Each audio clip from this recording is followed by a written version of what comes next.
Olá, vamos dar início a mais um programa Debates Le Monde Diplomatique Brasil, uma iniciativa do jornal Le Monde Diplomatique Brasil em parceria com a TV PUC, com o canal universitário e com a TVT, TV dos Trabalhadores. Hoje nós vamos tratar um tema que é a economia de Francisco. Existe uma iniciativa do Papa, né, que está reunindo movimentos sociais, especialistas renomados, para discutir. Era para ser em março e o coronavírus jogou para novembro um encontro mundial para tratar de um novo desenho da economia. Para entender melhor essa proposta do Papa Francisco, né, e fazer uma discussão sobre isso e ajudar a todos nós a compreender melhor do que se trata, nós convidamos duas pessoas muito especiais que eu vou apresentar para vocês agora. O Célio Turino, muito obrigado por estar aqui, Célio. Eu que agradeço o convite. O Célio, ele atua há mais de 30 anos junto a movimentos sociais e culturais. Ele ocupou vários cargos públicos, ele foi secretário municipal de Cultura de Campinas, diretor do Departamento de Programas e Lazer na Secretaria de Esportes de São Paulo, foi secretário da Secretaria da Cidadania Cultural do Ministério da Cultura, responsável pela criação daqueles 2.500 pontos de cultura no Brasil que tanto mexeram com a nossa cultura brasileira e permitiram aflorar uma riqueza que era desconhecida. E contamos também com o Ladislau Dobor. O Ladislau é doutor em Economia, é professor titular da Pontifícia Universidade Católica de São Paulo, tem experiências nas áreas de administração e economia e atua nos temas da mudança tecnológica, da economia dos recursos humanos, da economia regional e urbana, planejamento educacional e economia internacional. Ultimamente ele tem tratado do tema da desigualdade, já publicou cerca de 40 livros, é uma pessoa referência para todos nós na discussão dos novos paradigmas e no entendimento do que está se passando hoje. Muito obrigado também por estar aqui, né? E eu vou perguntar, como todo mundo perguntaria, que negócio é esse de economia de Francisco? Vocês podem ajudar a esclarecer isso? Vai começar? Olha, tem um negócio elementar, que a economia que a gente tem hoje, tal como está funcionando, justamente não está funcionando. Ela está baseada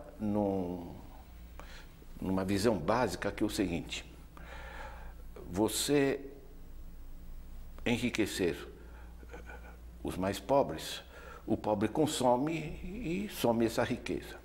Você enriquecer os mais ricos, o mais rico vai investir, investindo vai gerar empregos, vai gerar atividade, vai gerar mais riqueza, né? Isso que a gente herdou e parece que se segura, tanto assim que durou 40 anos essa narrativa, né? O que está acontecendo hoje é a chamada financiarização, né? Quer dizer, o capitalismo mudou. O capitalismo que a gente conhecia, por exemplo, uma pessoa investe numa fábrica de sapato, é um capitalista, ele vai produzir sapato, vai comprar máquinas, vai gerar emprego e vai pagar imposto, né? Então, essa coisa funcionava. A gente brigava porque está explorando os trabalhadores, etc. Aí dava-se a contradição. Mas, basicamente, você tinha um processo produtivo que se desenvolvia. Hoje, rende mais você fazer aplicações financeiras em vez de investimento produtivo. Então, as grandes fortunas estão girando nos bancos, nas holdings financeiras de diversos tipos, né? Estão girando no paraísos fiscais. Tem uma mudança radical, se gerou o que se chama hoje o capitalismo extrativo, né? Então, esse sistema está baseado em gerar austeridade na base, só que a austeridade na base, ela reduz o consumo da população. Reduzindo o consumo, as empresas não têm para quem vender. O que é austeridade na base, Ladislau? Austeridade na base é o seguinte, é você aplicar o que tem sido aplicado no Brasil. Você ferra a população através do teto de gastos que prejudica o SUS, a educação, etc. Você ferra os velhinhos através da lei da Previdência. Enfim, um conjunto de elementos. Você reduz dinheiro para o Bolsa Família. Ou seja, a massa da população é o principal fator de dinamização da economia. Né? Quer dizer, o consumo das famílias representa cerca de 2/3 da força do motor da economia. Quando você reduz essa capacidade, como fizeram, as empresas não têm para quem vender e desempregam. Né? Então você gera um travamento do consumo das famílias, você gera um travamento da atividade produtiva.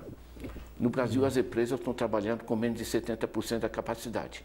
Né? Tem um empresário simpático, né? Ele diz, realmente está mais barato eu contratar, mas para que eu vou contratar se eu não tenho para quem vender? Então, essa é a lógica. E quando você passa a ter menos demanda da população e menos atividade empresarial, você gera menos impostos para o governo. E o resultado é um déficit do governo. Então, a ideia da austeridade terminou travando o consumo das famílias, travando a atividade empresarial e travando a capacidade de investimento do Estado. Né? Então, trava-se o motor. A constatação disso no planeta todo vem através de um conjunto de gente, como, entre outros, os que estão, boa parte dos que estão convidados aí para a reunião do Papa Francisco. Né? É aí que entra a economia de Francisco, né? No chamado que o Papa Francisco faz, ele fala de realmar a economia. Realmar. Uma economia com alma. Sim. Porque essa economia financeirizada, ela perdeu a alma. É uma vida econômica alienada, né? Em que o sentido é o da acumulação e da exploração. Ocorre que tem uma contradição fundamental aí. Nós vivemos num sistema econômico baseado na ideia da exploração ilimitada e da acumulação ilimitada. Tanto agora os bilionários, daqui a pouco vamos ter trilionários, né? Eu lembro disso quando eu li a história do tio Patinhas, né? Quaquilhões, não sei o que, é uma abstração total, né? E que, na verdade, ela rompe com qualquer possibilidade de convívio social, né? E ela é contraditória num simples fato de que nós vivemos num planeta finito. Ele tem dimensões conhecidas, conhecíveis também, ele tem recursos limitados e não é possível um sistema baseado na acumulação ilimitada subsistir numa situação dessa. A referência a Francisco é a São Francisco de Assis. O jovem, né, que na Idade Média, ele foi filho de um burguês, de um homem rico, na cidade de Assis, na Itália, isso no século XIII, que ele vai para as cruzadas, ele vê todos os horrores da guerra e da destruição, ele toma contato com a pobreza, que na Idade Média havia os burgos, no burgo eram os burgueses, né, que deu origem ao burguês, né, e era no entorno que tinha a pobreza, ele não conhecia diretamente essa miséria. Ele conheceu quando foi às cruzadas. Aí ele volta e ele se despoja, inclusive, das vestes que ele tinha, não é? Quem quiser conhecer, tem um filme do Franco Zeffirelli, dos anos 60, Irmão Sol e Irmã Lua.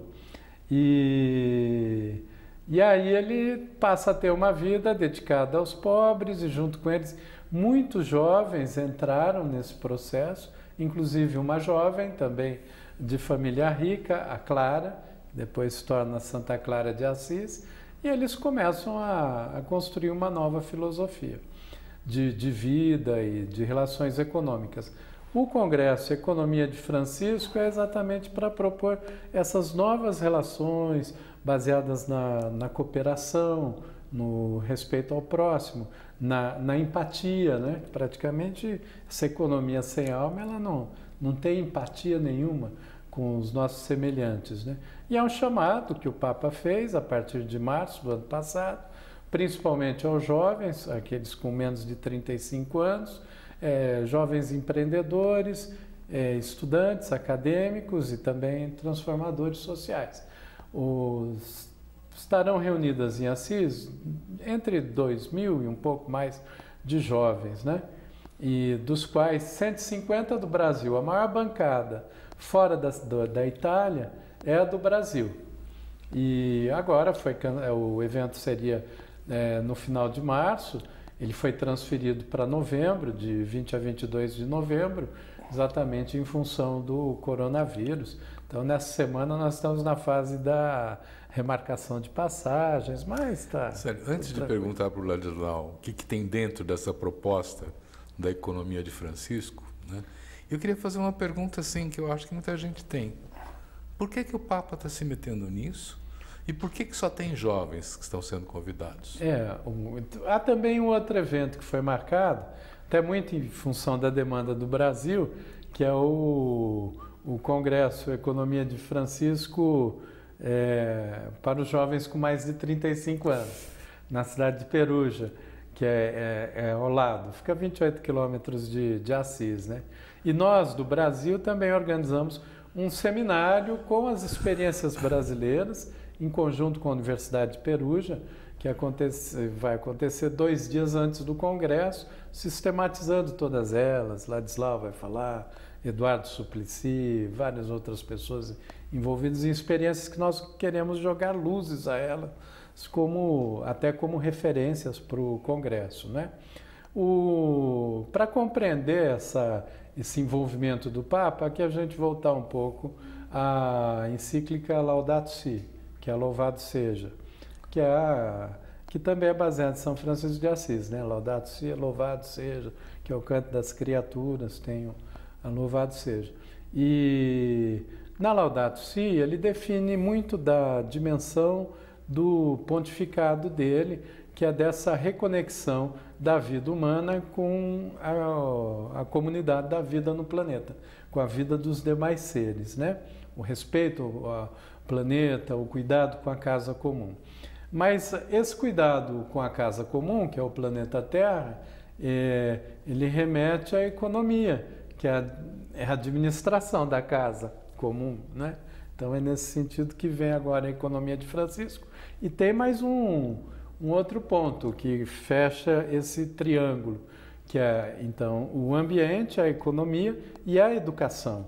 O Papa Francisco chamou também o Pacto Educativo Global, está marcado para 14 de maio, também foi transferido, nós que estamos na organização dele também, do Pacto aqui no Brasil, foi transferido para 15 de outubro, por coincidência o Dia do Professor aqui no Brasil, que ele vai fazer o lançamento desse pacto. Aí fecha esse tripé, porque é a educação, o cuidado com a casa, né, e a economia que faz essa administração da casa comum, né? E é muito essa ideia de que eu tive algumas vezes com o Papa, né? Assim, tive a oportunidade, ele chamou para dar uma palestra lá, isso em 2015, depois foi chamando para algumas outras vezes. E deu para ver que ele tem um senso de urgência histórica, tanto que ele age muito rápido, ele lança as ideias e vai fazendo. É uma percepção que, pelo menos que eu tenho em relação ao Papa Francisco, que é essa de que ele é seguramente a liderança não só de uma religião e não só espiritual, como também para o mundo, né? Acho que mais bem localizado em termos de perceber essa dimensão das emergências históricas, que agora, com as mudanças climáticas, isso fica muito claro também, né? Mas não, então, me conta aí, quer dizer, nós estamos com uma nova proposta de economia sendo engendrada, é isso? Ou é uma crítica ao modelo financiarizado e ponto? Como você vê isso? Olha, eu acho que o modelo financiarizado, ele deformou todo o processo, né, de desenvolvimento nos últimos 40 anos, que a gente chamou de neoliberalismo, né, que ele está essencialmente puxando os recursos para uma minoria financeira improdutiva. Isso gerou essa coisa que é completamente absurda. Nós temos no Brasil 6 famílias que têm mais patrimônio do que a metade mais pobre da população, né? No nível mundial são 26 famílias que têm mais do que a metade mais pobre da população mundial. Quer dizer, essas coisas simplesmente não funcionam, né? Eu uso o exemplo, as pessoas não sabem o que é um bilionário, né? Um bilionário, se ele faz não trabalhar, produzir coisa porque é trabalhoso, né? Mas ele faz uma aplicação financeira, que é no computador, certo? De 1 bilhão, que tem só 1 bilhãozinho, ele passa a ganhar 137 mil ao dia, certo? Essa é uma aplicação de 1 bilhãozinho, né? A 5% ao ano. Então, na realidade, os ganhos financeiros, em finanças internacionalmente, se chama snowball effect, efeito bola de neve. Quanto mais se engorda, mais rapidamente se engorda. E que está gerando essa desigualdade. Isso, obviamente, não funciona, porque os recursos não estão sendo direcionados para onde são necessários.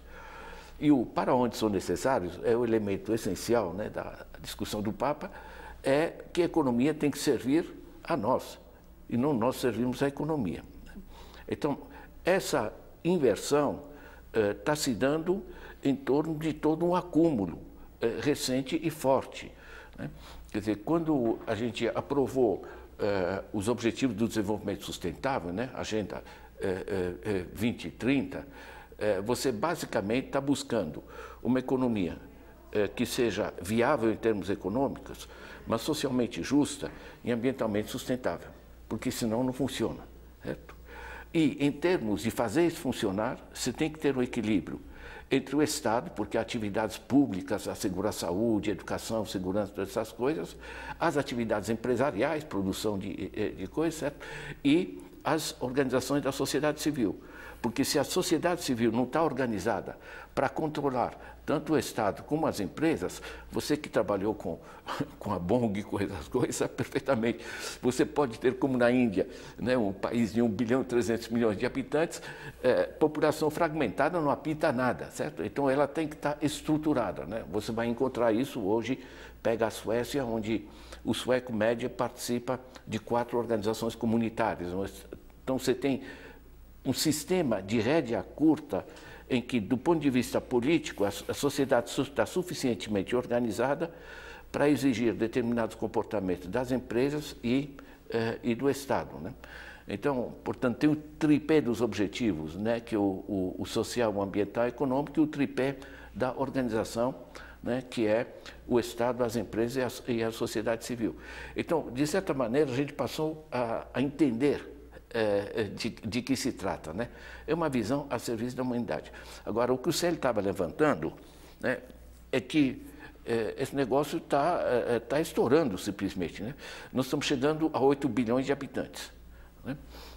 Quando nasceu meu pai, que era no início do século, quer dizer, não é pré-história, ela é meu pai, nós éramos 1,5 bilhão. Hoje somos quase 8 bilhões e 80 milhões a mais. Todo mundo querendo consumir mais e as empresas agarrando coisa, arrancando florestas, liquidando a vida nos mares, etc. Esse negócio não está funcionando. Quer dizer, nós estamos diante de um desafio planetário, né? Isso explica, né, que quando o Papa disse nós precisamos de uma outra economia, uma mensagem dessa chega num momento que no mundo a tomada de consciência, que nós temos que deslocar radicalmente nossas visões, estava amadurecendo, né? Você teve praticamente de imediato, né, aderiu o Joseph Stiglitz, né, para quem não conhece, é um Nobel de Economia, foi economista-chefe do Banco Mundial, enfim. Você tem Vandana Shiva da Índia, todo o movimento ambientalista, você tem Amartya Sen, o criador do sistema moderno, do que temos de sistema moderno de contabilidade em economia. Você tem Jeffrey Sachs, outro Nobel de Economia, que era bem direitoso, né? Enfim, que de repente... Ou seja, muita gente, que é do que a gente chama do lado de lá, né? Começou a entender que esse negócio está indo para o brejo. E muito rapidamente, porque nós estamos destruindo o planeta para proveito de uma minoria. Esse negócio não funciona, né? Então, Sérgio, nós temos aqui um tema que é apaixonante para mim, que é o seguinte: a gente já tem uma série, vamos dizer assim, de experimentações que podem mostrar um outro desenho de uma outra economia. Você pega, por exemplo, o Brasil, a quantidade de experimentos de economia solidária que foram mapeados, enfim, tem novidade e tem possibilidade. Mas não acontece, fica na franja, porque tem uma hegemonia que se impõe e abafa essas novidades, né? Quer dizer, como é que pode pensar a economia sem pensar política? Exato. Bom, só remetendo ainda à questão da economia de Francisco. Ela nos remete a essa concepção mais comunitária, mais na relação interpessoal, que, por exemplo, se dá em se privilegiar uma compra do comerciante local, ou de um produto em que uma agricultura urbana ou próxima das cidades, em que se conhece quem está produzindo aquele alimento. Outro dia, próximo à minha casa, moro na Moca.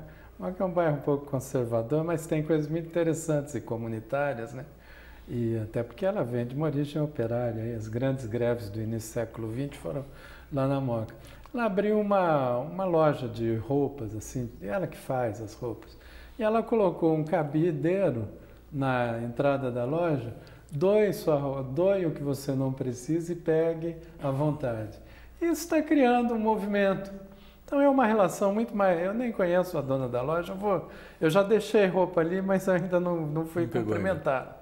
Eu quero ir lá para cumprimentá-la. Veja, então é um tipo de geração de movimento social, de troca de economia, que ele traz de volta o afeto, e aí ele remete a essas economias solidárias, economia do cuidado, economia da reciprocidade, do bem viver. Aí ele remete também ao feminino. Tanto que aqui no Brasil nós vamos levar para o Congresso em Assis para que o movimento seja economia de Francisco e Clara. Por causa dessa dimensão feminina.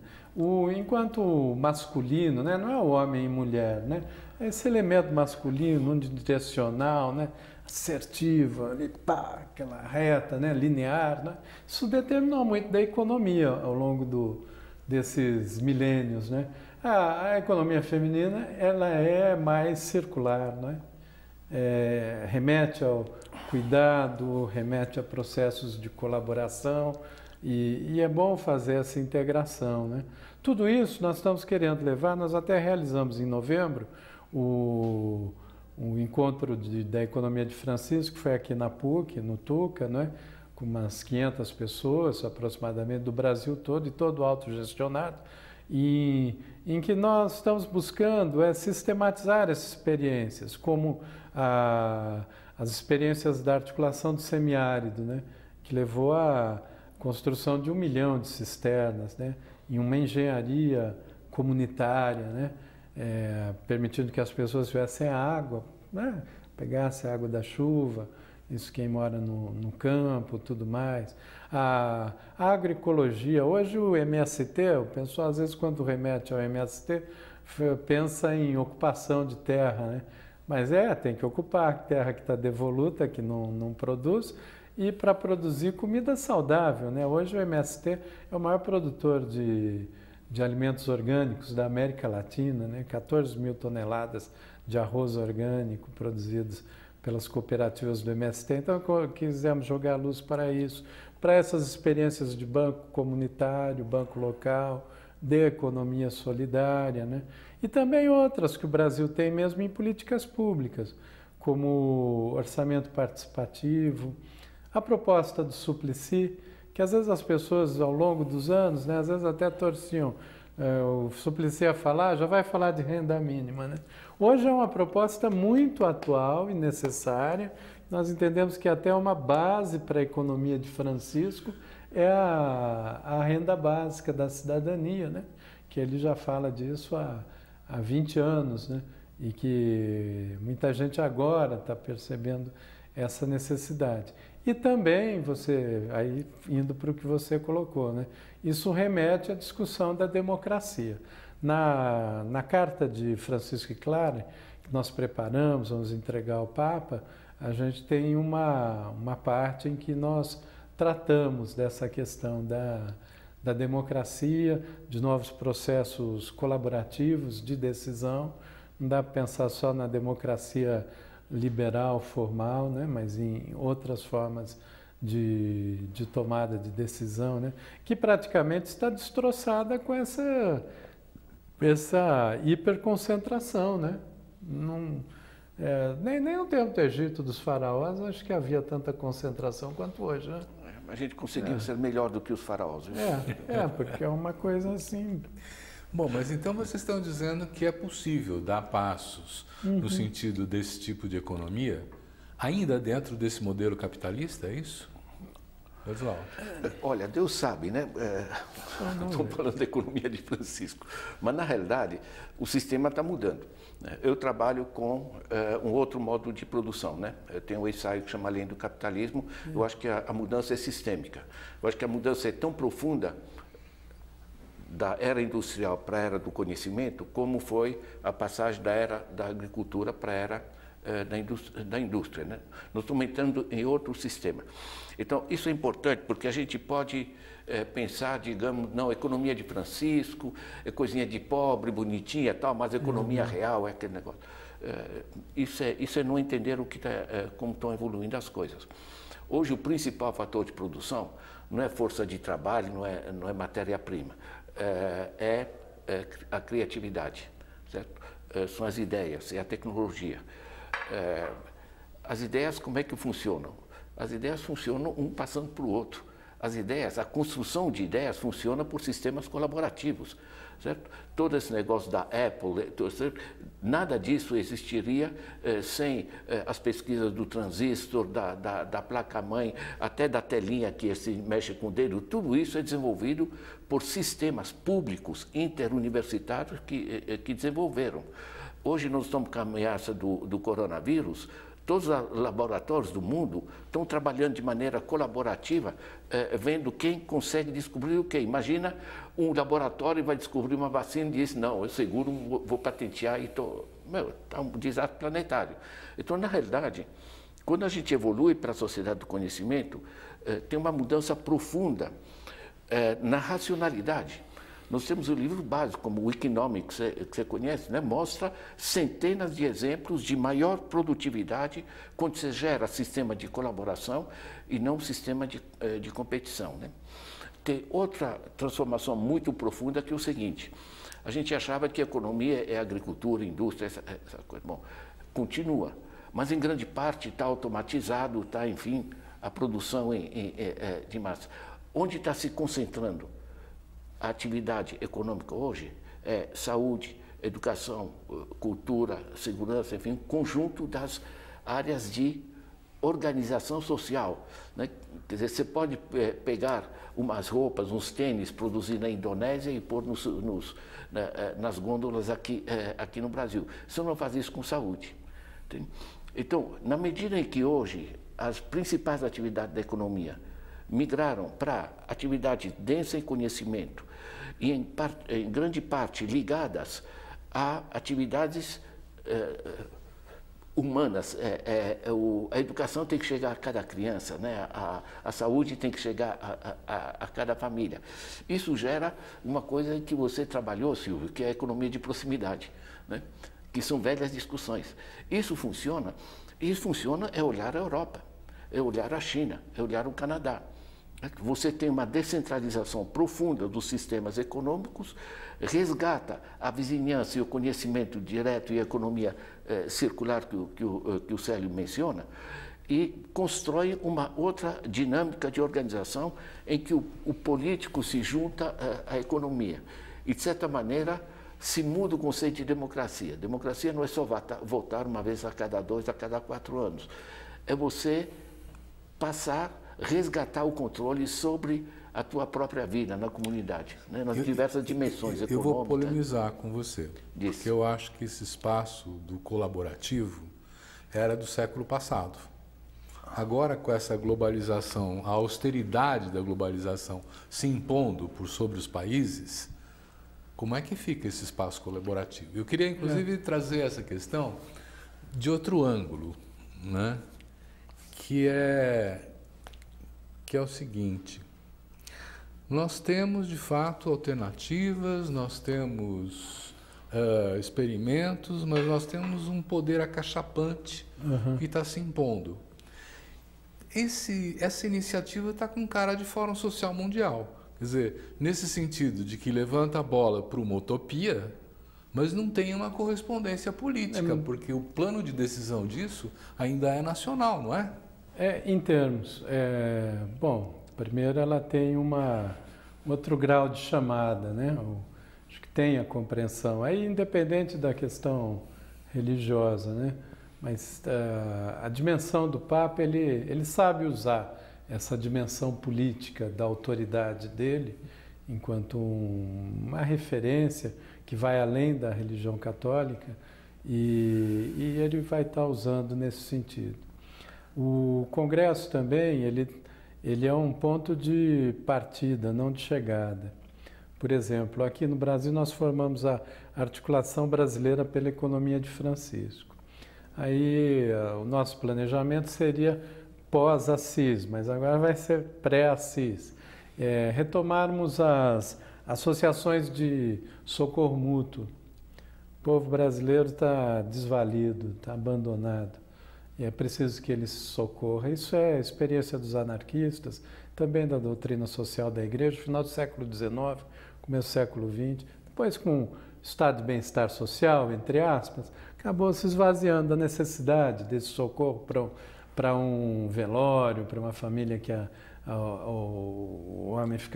alguém ficava doente, né? Que, sobretudo os anarquistas e os imigrantes, isso floresceu muito aqui pelas Américas, né?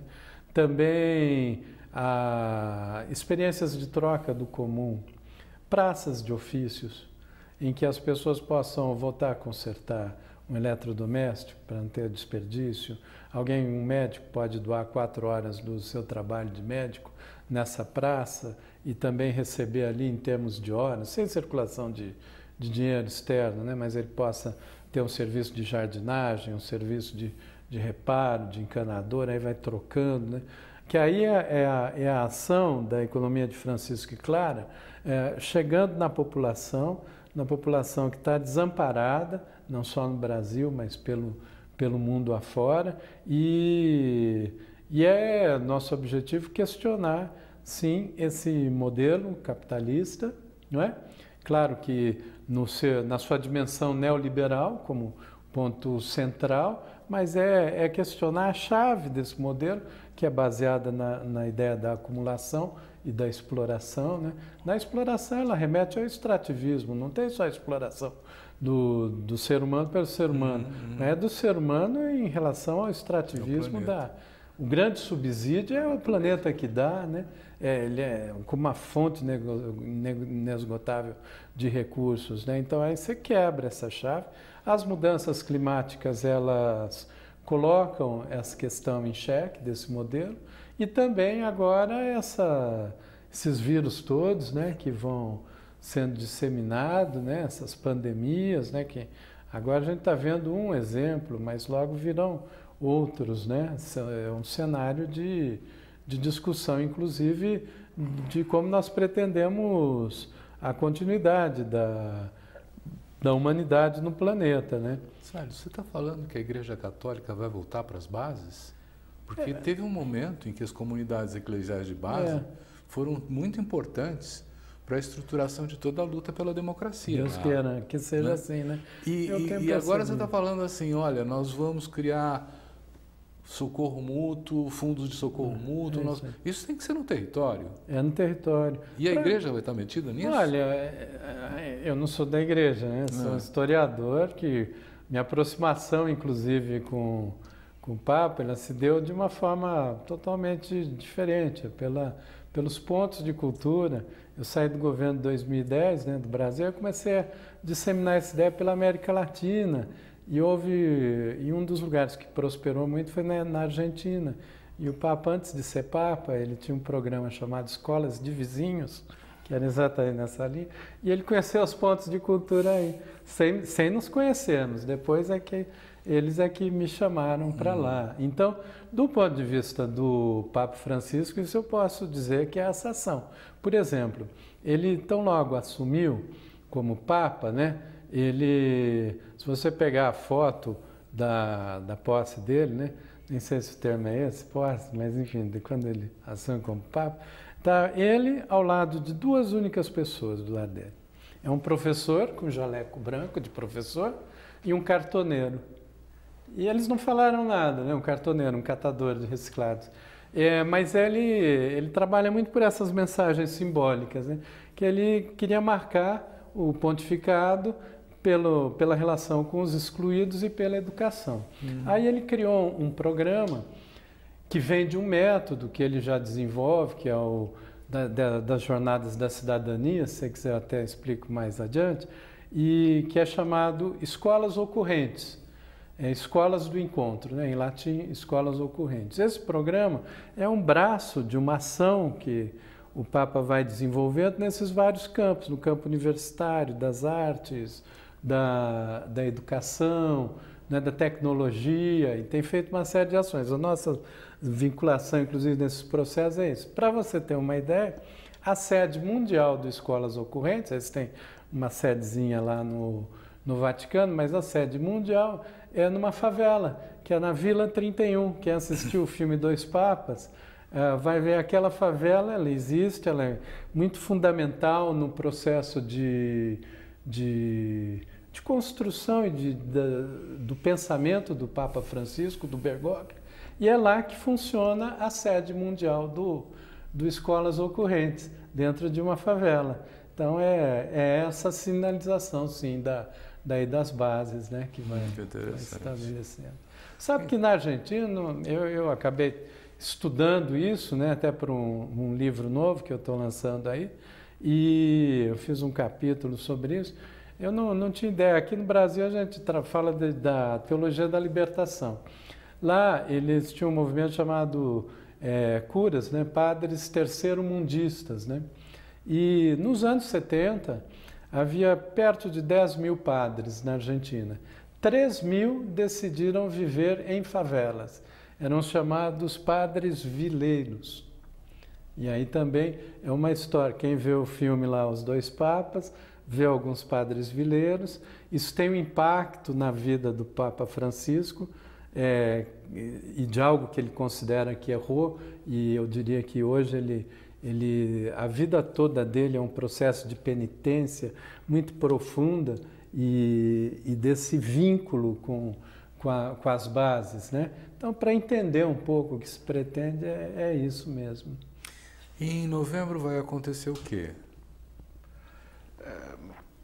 Olha, vai ter a discussão dos jovens, vai ter o evento paralelo que a gente está organizando em Perúdia, né, que o Celo mencionou. Eu vejo essencialmente como um espaço de reverberação, né, de discussão.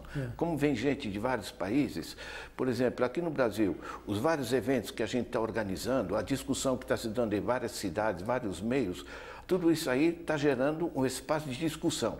Precisamos de outra economia. Certo? Eu queria lembrar um negócio básico, né? Você pega no mundo os 85 trilhões de dólares que representam o PIB, o volume de bens e serviços que a gente produz no mundo. Por ano. Isso representa, o que a gente produz hoje, 15 mil reais por mês por família de 4 pessoas. Ou seja, nós não precisamos ter miséria. Nós temos 850 milhões de pessoas passando fome. Só de cereais, só de grãos, a gente produz mais de 1 quilo por pessoa por dia. Certo?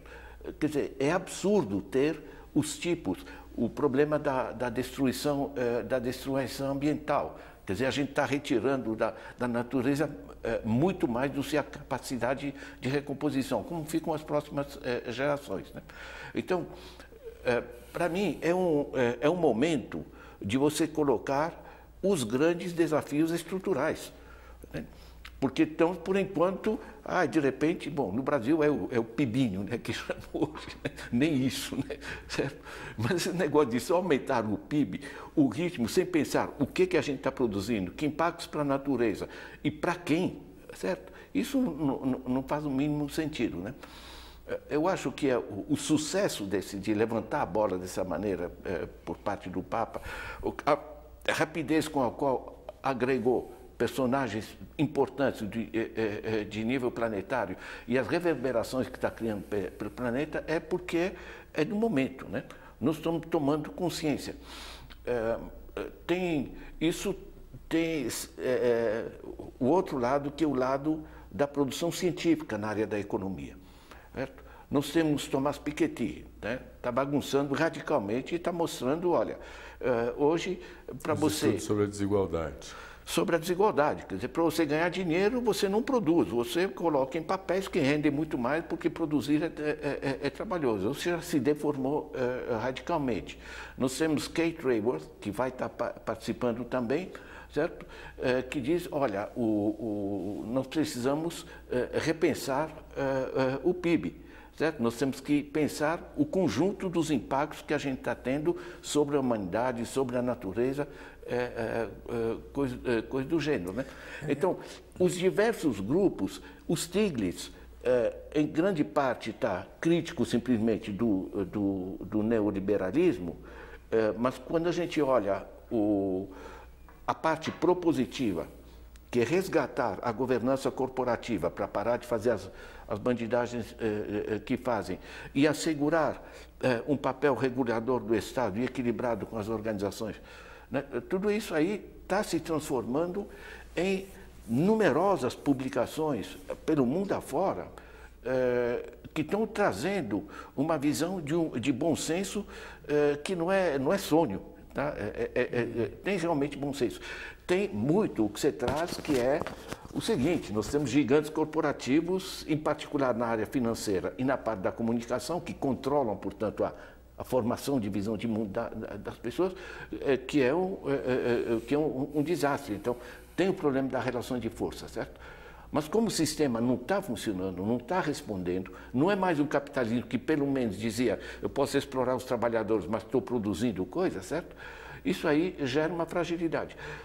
E é impressionante o tipo de gente que hoje estão começando, temos que repensar um pouco, né?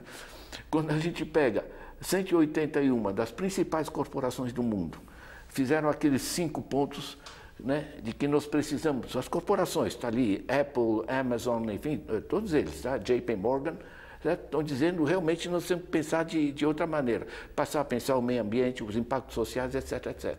Isso tudo ano passado. Tá? 130 dos principais bancos do mundo, certo? Fizeram em 6 pontos, temos que reorientar o que a gente financia e como a gente financia. Ninguém vai achar que de repente virá um bonzinho, essa coisa toda. Entre certo? o discurso e a prática. Mas estão sentindo o calor, né? Quer dizer, a coisa está mudando, na minha impressão. Nós tivemos discursos que foram mudando do Banco Mundial, né?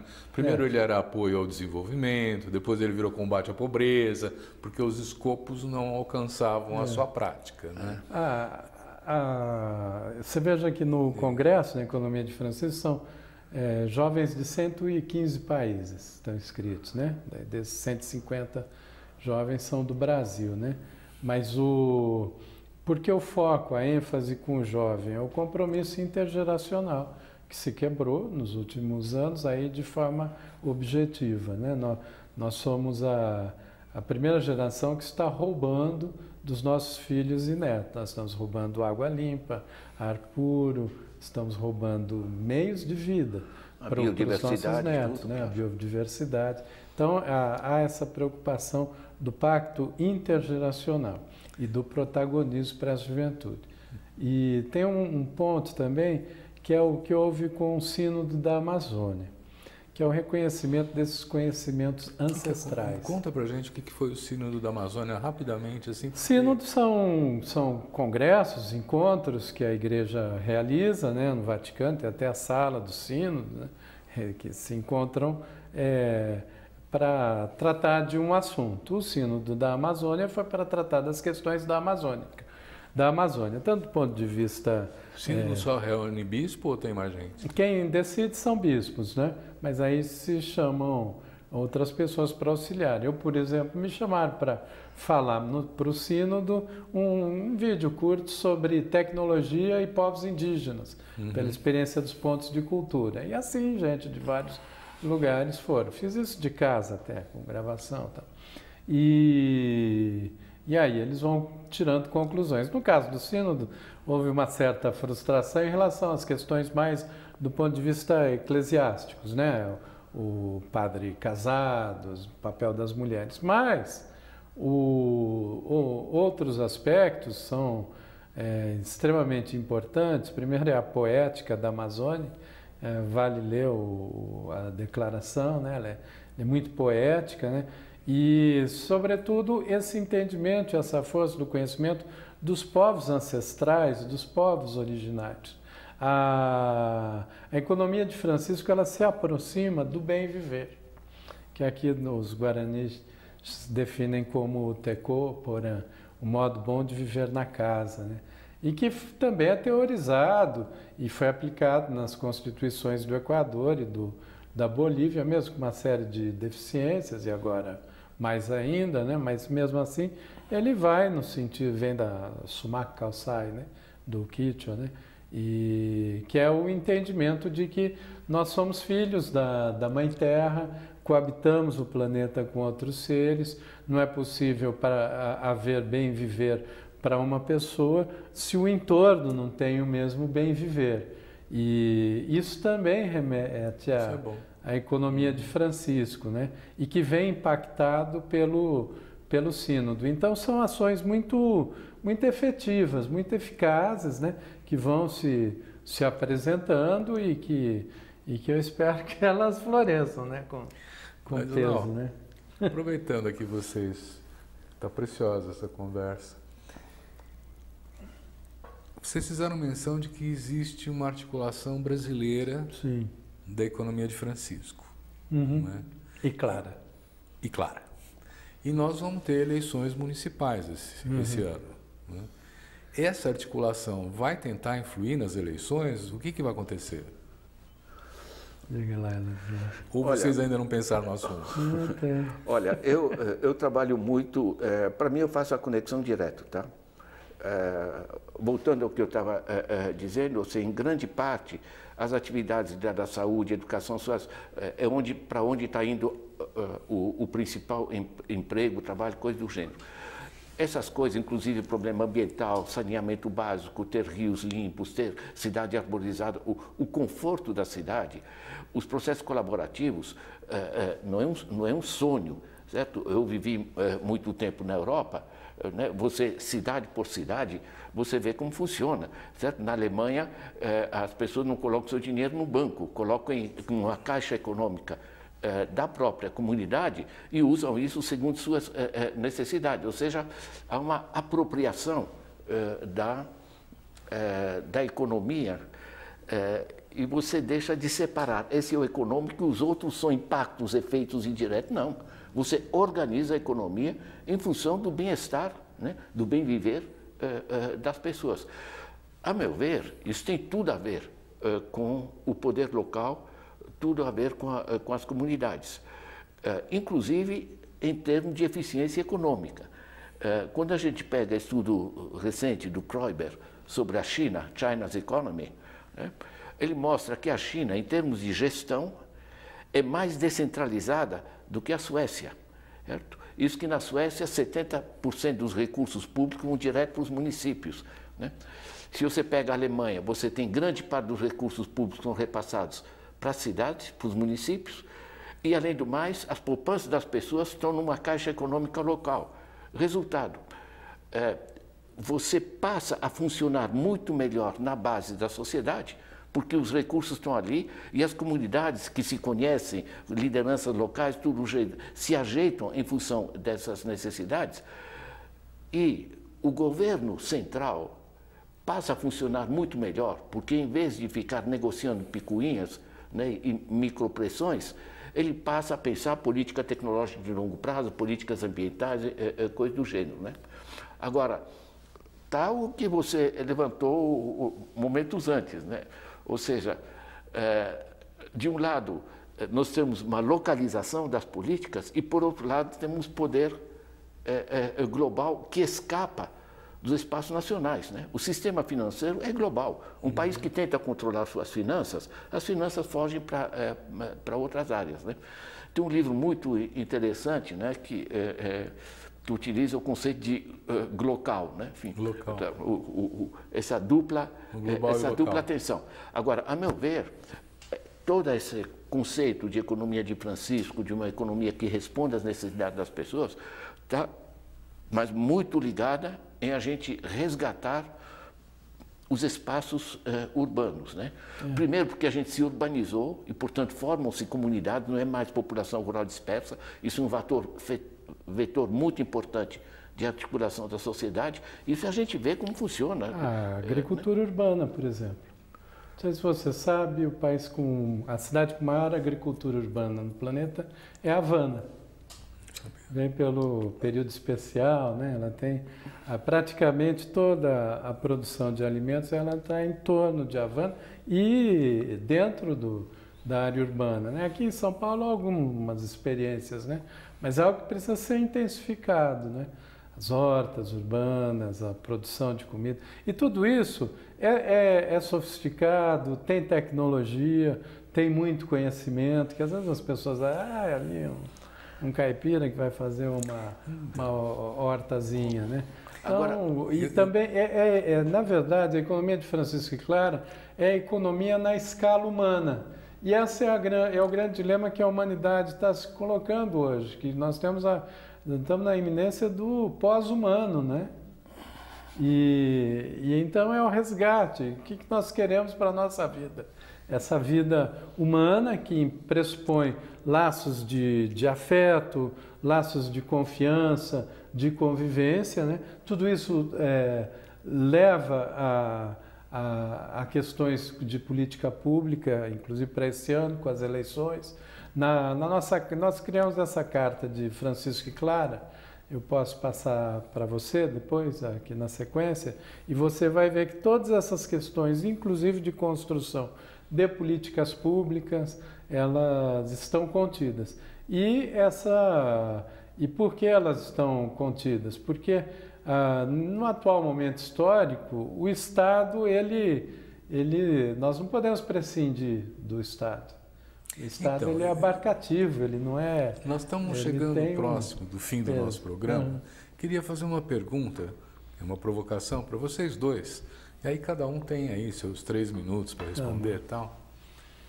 Que é o seguinte, tem sido muito importante que as Nações Unidas, por exemplo, façam a discussão das questões sociais, desde a época, vamos dizer assim, dos encontros de saúde, de educação e de tudo mais, as cúpulas sociais das Nações Unidas que foram gerando documentos, né? Hoje nós estamos com os Objetivos do Desenvolvimento Sustentável, essa meta 2030, como uma espécie de acúmulo que provém daí. Mas ele não tem nenhuma responsabilidade vinculatória, quer dizer, é uma carta, né? É uma proposição, não é? A Carta de Francisco vai virar uma outra ODS ou vocês têm uma outra visão de como trabalhar isso?